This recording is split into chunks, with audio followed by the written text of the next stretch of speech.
It was October 30th, 1881, in one of the most remote places in the Arctic. Commander George DeLong could barely move. His gloves are long gone, traded for firewood.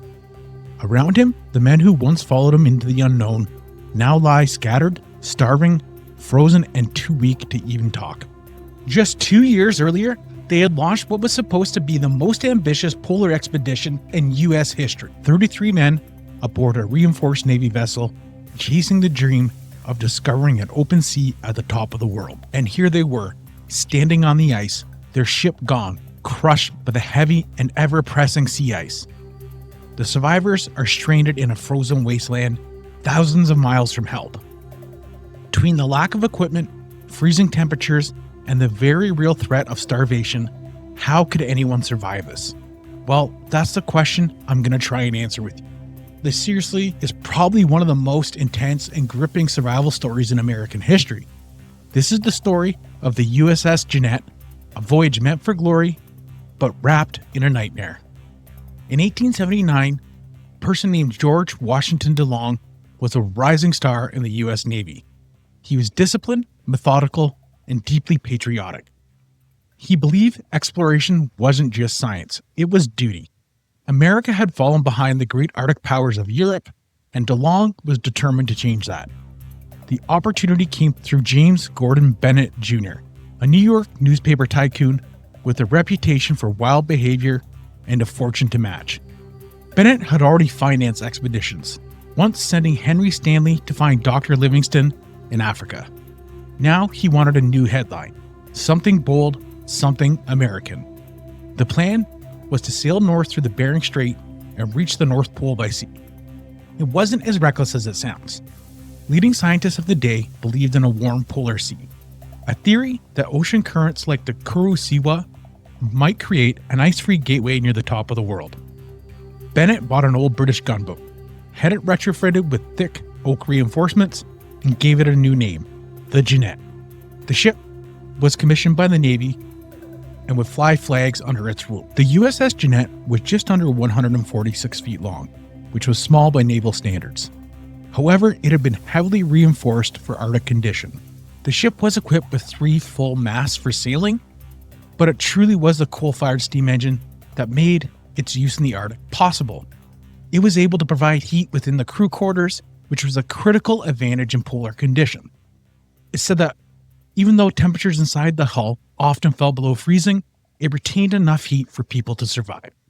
The Jeannette was packed for a 3-year ordeal. With it, they had barrels of preserved meat, hardtack, canned vegetables, and lime juice to fight scurvy. They brought lots of cold weather gear, including fur-lined sleeping bags, woolen uniforms, boots reinforced with leather and felt, and even sled dogs from Siberia, meant to help move supplies around during the expedition.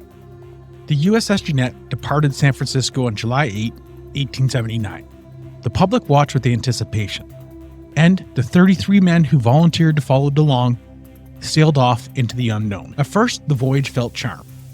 The Jeannette sailed smoothly north from San Francisco, eventually hugging the Alaskan coast, threading the Bering Strait, pressing towards open water. The officers went about their business logging weather, and scientists made sketches of seabirds and sampled the sea currents. Spirits were generally high. And then, by early September 1879, they spotted a low, dark line on the horizon. It was ice, but this was not expected. They figured it was temporary, so they made a plan to push through the narrow belt and emerge into the fabled warm polar sea beyond. Except they never did. On September 6th, just past a place called Herald Island, the ice floes began to close in. Slowly at first, there was groaning and cracking. The ship slowed down, but soon enough, the Jeannette was completely surrounded by ice. The men rushed to clear a path with saws and picks, but it was completely futile. The ship was held fast, frozen in place. This would go on for months, and eventually the Arctic night would close in. Temperatures could get as cold as minus 50 degrees, and all they could do was pass the time, hoping day by day that the ship would hold up against the ice. Even though the threat of death constantly hung over them, they found ways to hold contests, joke around with each other, and even stage plays. A man named Ambler, who was the ship's doctor, kept the men busy with exercise and routines. A man named George Melville, the the chief engineer, worked tirelessly to keep the engine systems warm and the hull stable. The ship's Captain DeLong would record everything. He made journals and logs about daily temperatures, animal sightings, even crew health. But despite DeLong's optimism, over time, ice just became a prison. The Arctic winds caused the ship to drift with the ice pack. Slowly at first, and then they picked up speed as they were carried by the ocean currents on top of the wind. Eventually, they found themselves hundreds of miles from their initial position, feeling completely out of control. They would take time every day to measure their position, but what they started to find was the ice was dragging them in slow and brutal circles, never taking them anywhere where land was in sight, where there was any chance of rescue or any chance of survival. Food would begin to dwindle. The sled dogs would grow restless, and slowly, chaos would start to break out among the crew. It was said that fights flared below decks, small at first, but sharper over time. Men snapped over card games, chores, and the unbearable cold. Some began to show signs of depressions, others, infection and frostbite. One of DeLong's early entries read simply, "We were drifting about like a modern Flying Dutchman." As the months passed, day and night blurred. And by the time Christmas came, it was only night 24/7. Unfortunately, the slow and steady drift showed no end. They were stuck in this ice pack for 21 months. And by the spring of 1881, the ice began to shift violently. They could hear it at night like thunder beneath the floorboards. DeLong knew what was about to happen and began preparing to abandon the ship. The Jeannette had survived nearly 2 years locked in ice. On June 11th, a massive pressure ridge slammed through the portside hull. The ship was literally being crushed. It began to list sharply. Water began to seep in, and DeLong knew what was coming. DeLong didn't panic. He issued a calm and clear order: abandon ship. The men scrambled into action. They hauled what they could from below deck: provisions, medical kits, journals, navigation tools, and 3 small boats lashed to sledges. Melville and a few others raced to salvage rigging, canvas, and rope. Others tried to retrieve dog teams from the ice pens. Some were too injured to move, and a few men were said to have wept as they were forced to leave behind working animals that became pets, that became family. They worked with quiet urgency. They had no idea at this point how long the ship would last. And it turned out not long at all. And by June 12, 1881, the Jeannette, which had held out for nearly 2 years, was crushed in real time and slipped slowly beneath the ice. At this point, DeLong knew they had absolutely no time to waste. Survival without the ship and the heated cabin would be absolutely impossible. DeLong came up with an urgent and straightforward plan. They would head southwest across the ice, toward the distant edge of the Lena Delta in Siberia, more than 1,000 kilometers away. If they could reach open water somewhere at the edge of the pack ice, they'd be able to successfully launch their lifeboats and try to find Russian settlements. Loaded with what little they saved, the men lashed their sleds and boats together and started to walk south. The ice never gave them an easy path. Every step forward meant carving a trail across broken ridges, pools of slush, and slabs that shifted beneath their boots. The boats were laden with supplies, and even though they were attached to sledges, were extremely difficult for the men and what dogs were left to pull. They would move in teams, rotating between scouts, haulers, and lookouts. Even though the sun was ever present in the long days, it offered little to no warmth.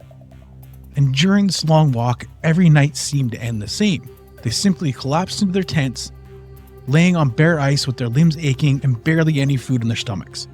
The food at this point had to be rationed strictly. Nothing but biscuits that were hard as stone, scraps of salt pork, and weak and watered down tea. They would walk from June until September 10th, 1881, when finally they sighted open water. But any relief was short-lived. The ice may have been loosening its grip, but the sea was very still much part of the Arctic and the temperatures were always extreme. Just want to drop in and say thanks for checking out this episode. We're a small independent channel, and every like, share, and subscriber counts more than you could ever know. We have a simple recipe: survival stories, historical mysteries, with just a dash of cannibalism. With that, let's move on. They divided themselves into 3 boats. DeLong took the first cutter with 14 men, including Dr. Ambler, a man named Jerome Collins, and the most weakened of the crew. Melville took the whaleboat, 11 men who were all said to be strong rowers who had the best odds of actually reaching shore. And lastly, Chip, DeLong's second in command, manned the second cutter with 8 people. The very next day, after they launched, a storm swept in.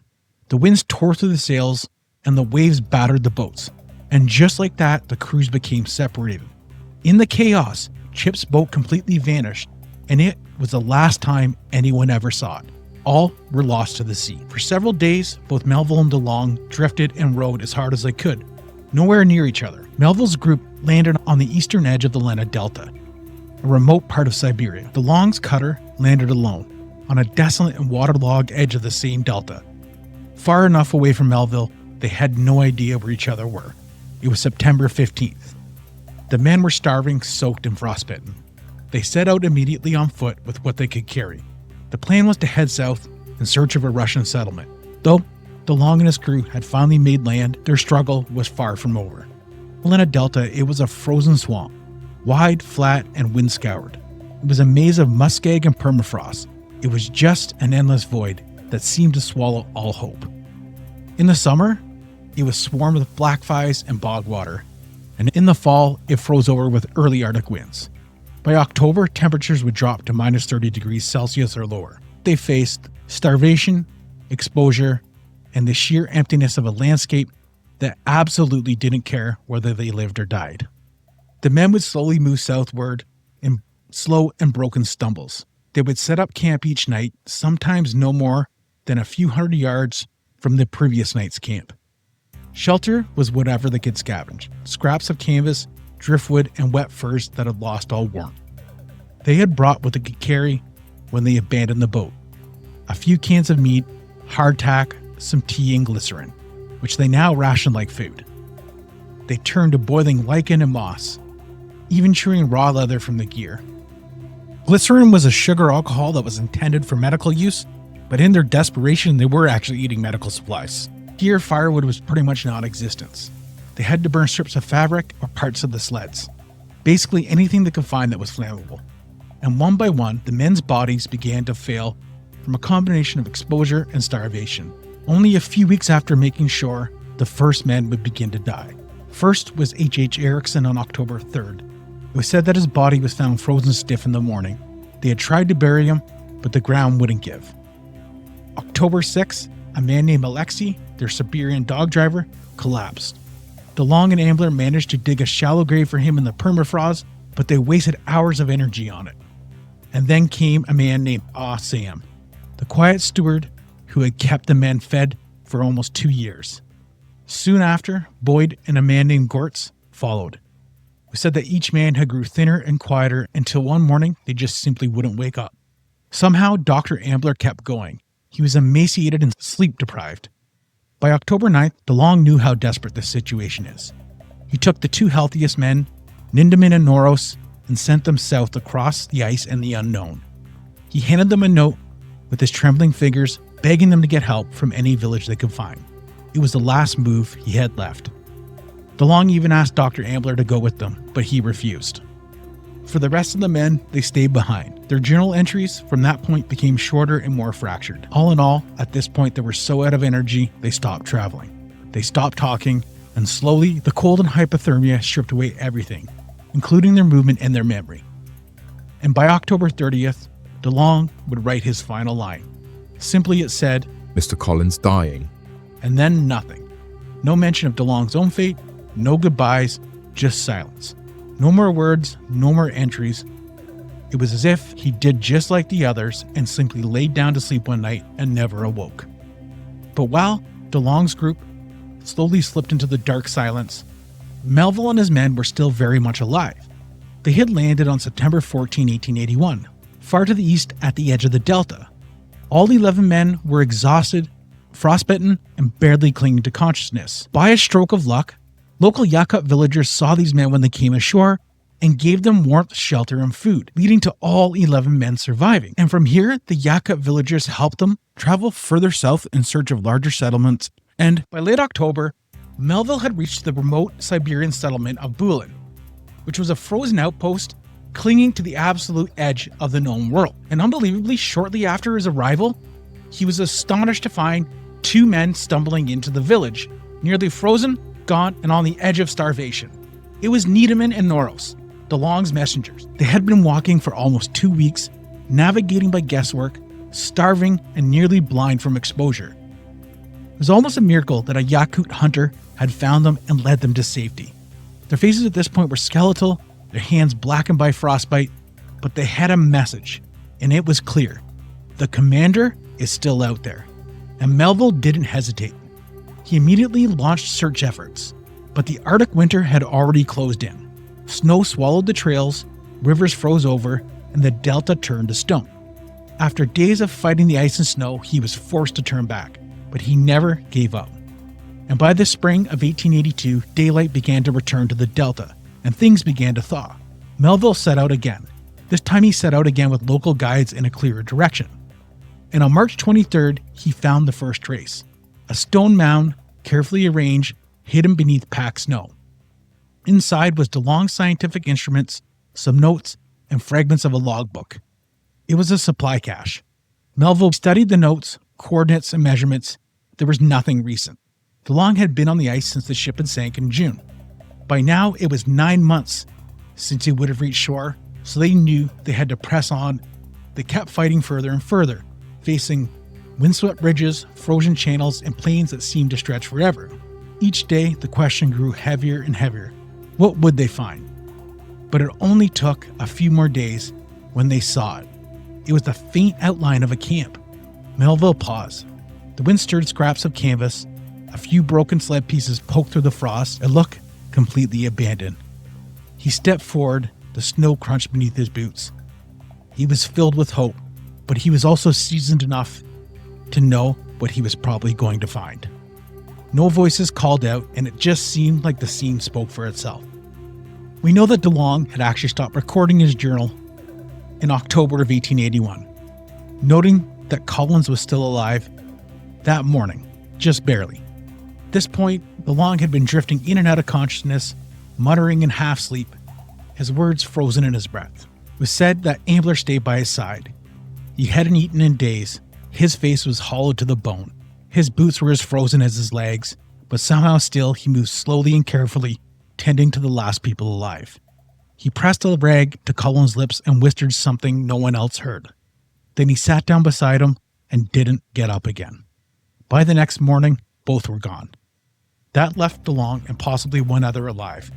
But what we do know is that at this point in October, nobody was moving around anymore. The wind had torn to the edge of the camp. The canvas tents had began to sag inward. Even one of the sleds had collapsed under its own weight. All the food was gone, and the last fire was there ready to burn, and it was never lit. DeLong simply sat there, his pencil beside his journal, unable to write.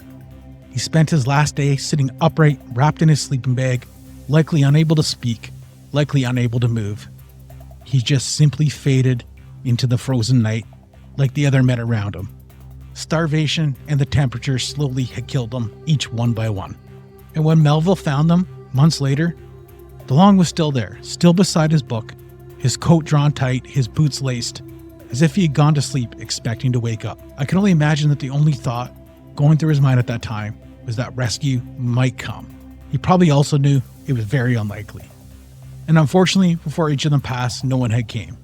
12 of the 14 men succumbed to starvation in the elements, and the only two survivors of the group were the ones who were sent for rescue, Needham and Noros. He and his team built cairns over the frozen dead, marked it with a wooden cross, and packed what they could carry: DeLong's journal, scientific records, and a handful of personal effects from the fallen.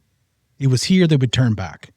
It took weeks to reach safety again, and from here, Melville returned to the United States. By the time he got there, the Jeannette expedition had already become a national mystery. Reports of the sinking had surfaced, but no one knew if any of the men were still alive. And when he returned, the truth would come out. The public reaction was immediate: grief, awe, and fascination. Newspapers serialized DeLong's journals, portraits were painted, and monuments were raised. The numbers at the end of this were stark. 33 men had set out from San Francisco. Only 13 had survived, with 20 dying, including those who vanished on Chip's boat, which was lost at sea. But this trip wasn't all in vain, because the Jeannette expedition produced some of the most accurate meteorological and oceanographic data of its time. It confirmed the existence of a drifting Arctic ice pack, mapped previously unknown parts of Siberia's coast, and most importantly, shattered the myth of the warm polar sea. The idea that an open ocean lay beyond the ice was completely dead and permanently. In 1884, nearly 3 years after the Jeannette sank, wreckage was found washed up on the shore of Greenland, over 3,000 miles from where it had gone down. And this actually, in addition to the scientific information collected, was hard proof that Arctic ice could drift completely across the top of the world, also reshaping the future of polar exploration. This is when they started to get an understanding exactly of how vast and how dangerous the ice up there was. But as we know from other stories on the channel, humans' fascination with the Arctic never seems to go away. And a very similar story would come up actually about 30 years later, the story of the Karluk, another ship that gets drawn into pack ice and frozen longer than the ship can withstand. It's seriously another gripping survival tale. If you want to check it out, it's on the channel. But back to the story of the Jeannette. This expedition, though technically it failed, did gather a lot of important data. And this story actually, believe it or not, was nearly forgotten. And it was revived more than a century later because the spotlight was shown on it by a guy named Hampton Sides in his best-selling book, The Kingdom of Ice. It offers a detailed account of the expedition taken from the men's journals, letters, and official records. Today, the story of the USS Jeannette is completely underreported. Even writing this episode, I could barely find any coverage of it out there outside of this book. But to sum everything up, this is a crazy story in American history, and I can't believe it's not reported on more. I just want to say thanks for joining in this week. I had a lot of fun writing this story, and next week, you're going to hear about the Wager shipwreck, where the crew would face a lot more than just surviving, dealing with mutiny and the chaos that it brought, in the midst of starvation with no hope of rescue. Thanks again, and we'll see you next week.